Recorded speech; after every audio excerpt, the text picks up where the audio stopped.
이번 시간에는 부동산 개발 각 절차별 주체와 그 특성들에 대해서 한번 자세히 한번 보도록 할게요. 부동산 개발 첫 번째 제일 개발의 주체는 누가 뭐래도 당연히 시행사입니다. 시행사가 모든 개발의 시작부터 끝까지라고 보시면 돼요. 그래서 이 시행사가 혼자서 할 수 없으니 여러 이제 유관 기관과 서로 협업을 통해 가지고 전체적인 부동산 개발을 한다 이렇게 보시면 되고요. 모든 거의 주체는 다 시행사로부터 시작하고 결국 모든 건 시행사로 마무리된다 이렇게 보시면 됩니다. 그래서 첫 번째 시행사가 제일 먼저 해야 될 것은 뭐냐면 토지를 확보하는 겁니다. 왜 그러면 부동산을 개발하기 위해서는 당연히 그거에 맞는 토지가 있어야겠죠. 토지가 없는 상태에서 뭐 개발 사업에는 간혹가다 토지 임대부 사업이 있어요. 그러니까 토지를 소유권을 확보하지 않고 임대차를 통해 가지고 하는 개발 사업, 이런 거는 사실 민간에서 할 수 있는 사업은 아닙니다. 대부분 이제 민관 협동 아니면 관에서 하는 사업이 주체적이기 때문에 여기서 우리 수업에서는 사실 다룰 수 있는 문제는 아니에요. 우리 수업 시간에서 하는 거는 당연히 시행사는 토지를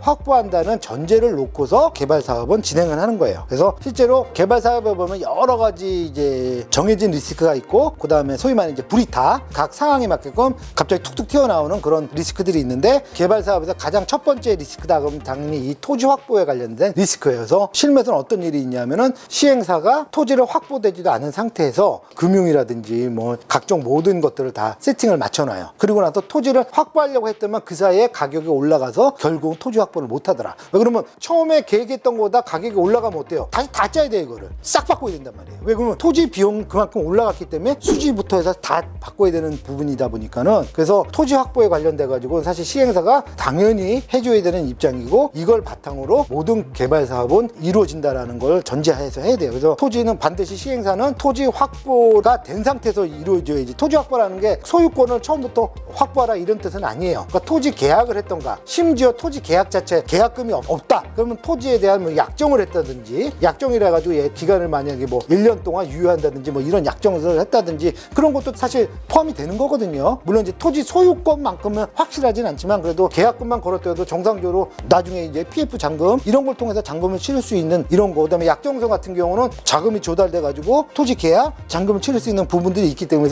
이런 것까지도 포함을 시키는 거거든요. 그래서 어쨌든 간에 중요한 건 시행사에서 토지를 확보를 반드시 해줘야지만이 된다라는 거예요. 근데 제가 실무에서 해보면은, 금융을 짜보면은 이게 제대로 안 되는 경우들이 또 태반입니다. 심지어 약정을 했는데 약정 기간이 이미 도과가 되는 경우가 있어요. 그걸 갖고 와서, 그러니까 약정 기간이 만약 1년이다 그럼 1년 동안 막 돌아다닌 거예요. 시행사에서 뭐 자금 조달하려고. 근데 결국 못 한 거예요. 그리고 나서 1년 지나고 나가지고 그걸 갖고 와가지고 어떻게 좀 조달을 해달라. 사실 힘들죠. 왜 그러냐면 이미 그 도과된 거 다시 약정을 새로 재약정을 받아서 오는 것 자체도 쉽지도 않을 뿐더러, 왜 그러면 토지를 매각하는 주체에서 용납을 또 안 해주는 경우들이 있거든요. 이걸 바탕으로 개발 사업을 진행한다 그럼 나중에 이건 소송에 반드시 거치는 그런 문제들이 벌어집니다. 그래서 가능하면 시행사에서는 깔끔하게 토지가 확보가 돼야지 뭐가 되는 거니까, 나머지가 이루어지니까. 그래서 이런 걸 좀 정말 신경 써서 시행사에서 다 해줘야 되는 거예요. 그래서 이거를 한다는 전제에서 진행을 하도록 할게요. 그 다음에 자, 우선 시행업이라고 하면은 토지를 매입하는 것부터 해야 한다. 그건 당연한 거고요. 중요한 건 뭐냐면 토지를 매입을 해야 되는데 그 매입하는 것 자체가 중요한 게 아니라 어떤 토지를 얼마에 구입하느냐에 따라서 사업의 성패가 달려있다 이 뜻이에요. 무조건 아무 토지나 가져온다고 해서 그거 개발 사업 할 수 있느냐? 아니에요. 그렇지가 않아요. 중요한 거는 뭐냐면은 이게 과연 사업성이 있는지, 그러니까 한마디로 얘기하면 뭐예요? 사업성이 있는 토지를 갖고 와야 된다는 그 뜻입니다. 확보를 한다는 얘기가 아무런 뭐 시골에 있는 땅을 갖고 온다 이런 게 아니고, 사업성이 왜 그러면 당연히 사업성을 하려면 아까 얘기했다시피 금융도 조달을 해야 되죠. 시공사도 붙여야 되죠. 이런 것들인데 이런 것들이 안 본다는 얘기예요. 왜? 그 많은 땅이 아니라고 판단하면. 그래서 중요한 건 뭐냐면 토지를 확보하는데 그 토지가 어떤 토지에 얼마를 구입해서, 쉽게 말해서 뭐냐면 사업성이 검증이 된 그런 토지를 확보해야 하는 것이 시행사의 가장 기본적인 역할이다 이렇게 보시면 돼요. 그래서 여러분들은 향후에 이제 내가 만약에 무슨 개발 사업에 내가 종사를 하고 싶어, 시행업을 하고 싶다 그러면 중요한 건 뭐다? 이 사업성이 있는 토지를 확보하는 것이 제일 첫 번째다. 이게 확보가 되면은 그 다음부터는 그렇게 어렵지는 않아요. 근데 이거 자체 확보하는 것 자체가 그렇게 녹록하지도 않습니다. 왜 그러냐면 비용 자체들이 사실 작은 게 아니기 때문에 그래요. 그래서 정확하게 그러면 사업성이 있는 걸 어떻게 알 수 있느냐? 당연히 수지 분석을 작성을 해야 돼요. 수지 분석을 작성해서 여기 대해서 정확하게 숫자로 나와줘요. 숫자로. 뭐 이게 좋다 나쁘다 이거 얘기 필요 없어요. 개발 사업이라는 거는 어떤 사업도 마찬가지지만은 특히 부동산 개발 사업이라는 거는 이게 좋아요, 이게 나빠요 얘기할 필요가 없는 거예요. 왜? 수지 분석을 짜보면 숫자로 나와요. 그게 얼마, 수익 몇 프로, 현금 흐름표 어떻게 딱 나오는 거예요. 그거를 갖고서 판단하고, 왜 금융을 조달하는 금융권에서도 다 그것만 보고서 얘기를 하지 딴 얘기를 하진 않아요. 근데 이걸 갖고서 이 수지표는 제대로 짜지도 않은 상태에서 이거 좋아요, 대박 터져요 백날 얘기해봐야 금융권에서는 CRE도 안 맥히는 소리란 얘기예요. 그래서 딴 게 없어요. 딱 정확하게 이게 바로 소위 말하는 증명자료예요. 증명자료를 딱 해가지고 그 숫자를 와서 딱 보여주면은 금융권에서 판단해요. 금융권만 아니라 뭐 시공사, 뭐 신탁사업 다 판단합니다. 그거를 보고서. 그래가지고 이 정도면 가능해? 자기네들이 검토했는데 그래 이 정도 나와? 그러면 이거는 스타트가 되는 거예요. 근데 시행사들은 사실 이런 거를 크게 중요시를 안 해요. 그게 참 좀 안타깝다. 하더라도 좀 미비하다. 그러니까 금융권에서 바랄 정도의 그런 수준이 못 간다. 그러니까 수지표라고 짰는데 진짜 초등학교 짜듯이 짜면은 그거 백날 집어넣어봐야 금융권에서 인정을 안 해주죠. 우리가 저번 시간에 배웠지만 어때요? 아주 금융권에서 당연히 봐야 되는 그 세 가지 항목이 있다고 그랬죠? 뭐죠? 세 가지 항목이? 첫 번째, 금융 조달래요. 이 총 자금을 어떻게 조달할 건가? 첫 번째. 두 번째는 뭐죠? 상품별 LTV 조건에 따른 트렌치를 어떻게 나눌 것인가? 그래서 총 올인 코스트가 몇 프로인가? 그 다음에 세 번째는 어떻게 상환 계획을 나눌 것인가? 어떻게 내가 상환 계획을 해줄 것인가? 설령 예를 들어가지고 뭐 근생하고 뭐 아파트가 있다. 그럼 근생이 미분양이 날 수 있죠. 왜 그러면 근생이 요즘 사실 분양이 쉽지가 않거든요. 서울도 강남권도 힘들어요. 왜 그러면 요즘 뭐 원체 상황이 그러다 보니까 이게 만약에 미분양이 났을 경우에 나머지 아파트를 어떻게 몇 프로 분양률이 돼야 상환이 완료되는지 이런 거를 정확하게 숫자로 보여줘야지만이 된다는 얘기예요. 그래야지 금융권에서는 오케이 인정을 하지, 이런 것들이 전혀 포함이 되지 않는 수지표 그 의미가 없어요. 금융권에서는 받아주질 않아요. 그렇기 때문에 이런 철저하게 수지표 분석표와 현금 흐름표를 철저하게 준비를 해야 되는 것이 바로 시행사가 해야 될 역할이다라는 걸 다시 한번 말씀을 드리도록 하겠습니다. 그래서 이런 숫자를 통해 가지고 정확한 토지 가치를 산정해야 돼요. 그러니까 쉽게 말해서 이거죠. 만약에 토지 값이 만약에 뭐 평당 5천만 원인데 이게 만약에 뭐 1000평이다. 그럼 얼마예요? 500억이잖아요. 그죠? 그래서 수지를 짰는데 수지가 생각보다 안 나와. 그럼 반대로 어떻게 해야 돼요? 이 수지에 맞게끔 역으로 조건을 제시를 해야죠. 야, 평당 5천을 해서 500억을 놓고서 수지 짰다면 안 나와. 그럼 어떻게 하겠어? 당연히 이거를 낮춰줘야 되지 않겠어? 평당 예를 들어서 뭐 4천이 됐든 4,500이 됐든 낮춰서, 안 그럼 이걸 어떻게 개발 사업을 해? 왜? 어차피 이 땅은 개발 외에는 뭐 딴 거를 뭘 할 거야? 당연히 개발 사업을 하려면 어떻게 해야 돼? 당연히 우리가 개발 사업을 할 수 있는 여건을 마련해야지. 무조건 토지 소유자가 너희 수익만 높이기 위해서 이런 식으로 했다 그럼 누가 이걸 사겠어? 라고 설득을 할 줄 알아야 되는 거예요. 왜? 그 기준이 다 뭐예요? 바로 이거예요. 요즘 여러분도 아시겠지만 이 토지 값이 장난 아니게 뛰었어요.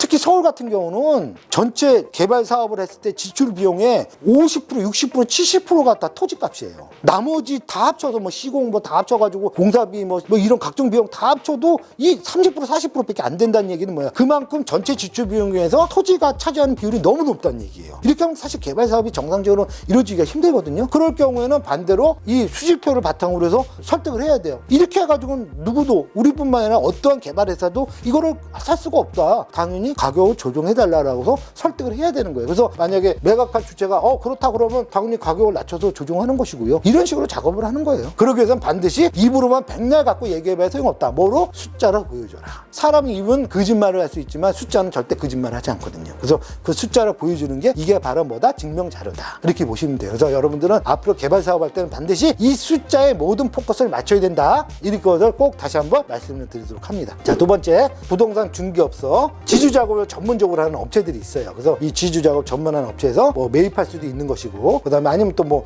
예를 들어가지고 LH공사에서 뭐 토지 분양하는 것 있잖아요. SH공사에서 듣고 이런 거에서 통해서 루트는 다양합니다. 그러니까 토지를 매입할 수 있는 루트는 다양한데, 하지만 제일 중요한 건 뭐다? 토지 매입을 결정하기 전에 반드시 어떻게 해라? 사업성을 먼저 검토해야 된다. 이겁니다. 사업성을 검토하려면 뭐예요? 당연히 토지대, 그 다음에 그 입지에 맞는 분양가가 나올 수 있고, 이걸 개발했을 때 법적으로 어느 정도의 면적이 되는 건가, 그 다음에 개발 상품은 어떤 건가, 그랬을 때 그 지역에서의 분양성은 어느 정도인가, 이런 것들이 다 녹여져 있는 바로 이 수지 분석표를 기준으로 했을 때 이 사업성을 먼저 검토를 한 다음에 매입을 하라. 다시 한번 말씀드리는 겁니다. 만약에 이것이 안 된 상태에서 토지 매입부터 했다, 그럼 나중에 이건 골치 아파지는 거예요.